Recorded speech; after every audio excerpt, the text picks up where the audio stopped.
Picture this. It's 117 CE, and if you're standing anywhere around the Mediterranean Sea, you're probably looking at Roman territory. North, south, east, west, doesn't matter. You're in Rome. But here's the crazy part. This massive empire stretching from Scotland to the Sahara Desert would never be this big again. Ever. This was Rome's peak, and the beginning of its biggest headache. The empire that ate the world. Under Emperor Trajan, Rome became an absolute monster. We're talking about an empire that made modern superpowers look like city-states. Want some perspective? Roman Britain stretched from Hadrian's Wall to the English Channel. In Europe, Roman borders ran from the Rhine River to the Danube, basically controlling everything we now call Germany, Austria, Hungary, Romania, and Bulgaria. Keep going east, and Rome owned Armenia, Syria, Palestine, and chunks of Arabia. Swing south through Africa, and the empire controlled Egypt, plus the entire North African coast all the way to Morocco.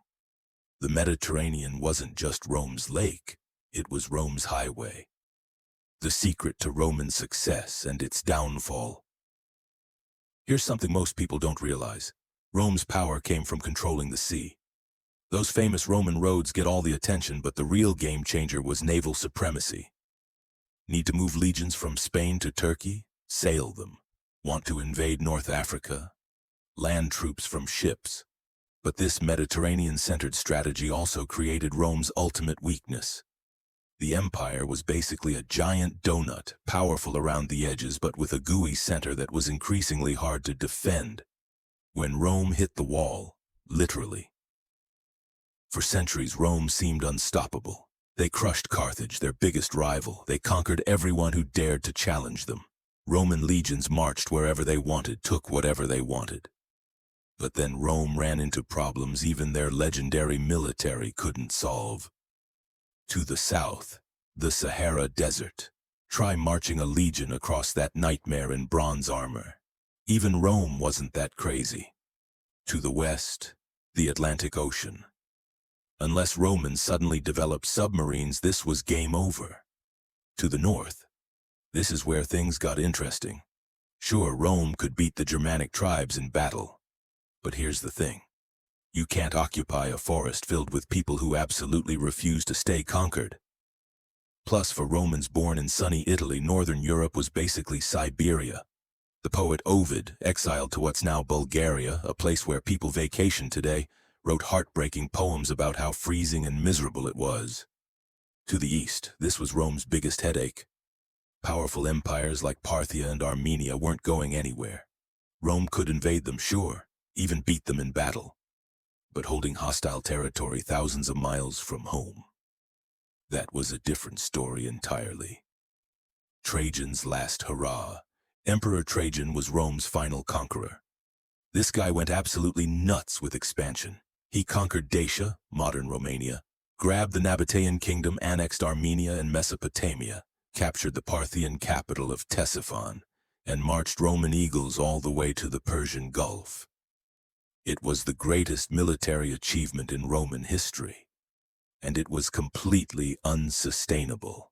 The moment everything changed. By the time Trajan died in 117 CE, Rome controlled more territory than ever before, or ever again. But the cracks were already showing. Rebellions erupted across the empire. The economy was straining under the cost of constant warfare.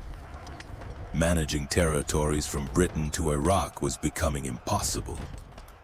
Trajan's successor, Hadrian, took one look at this mess and made a radical decision. No more expansion. From now on, Rome was playing defense. That's when Hadrian built his famous wall across northern Britain, not to keep enemies out, but to mark where Roman ambition ended. Similar defensive walls went up across Europe like ancient "do not enter" signs, the price of being too successful. Rome's greatest achievement became its greatest curse. The empire was simply too big to manage with ancient technology. No telephones, no cars, no planes, just horses, ships, and runners carrying messages across thousands of miles. When crisis hit one frontier, it could take months for help to arrive. When rebellions erupted simultaneously across the empire, Rome had to choose which fires to put out first. The logistics of ruling half the known world eventually broke even Rome's legendary efficiency. The lesson of peak Rome. So what's the takeaway? Even the mightiest empire in history discovered that there's such a thing as too much success.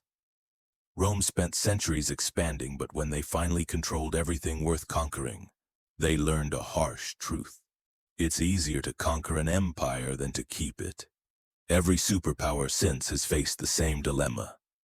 How big is too big? How far is too far? Rome found out the hard way.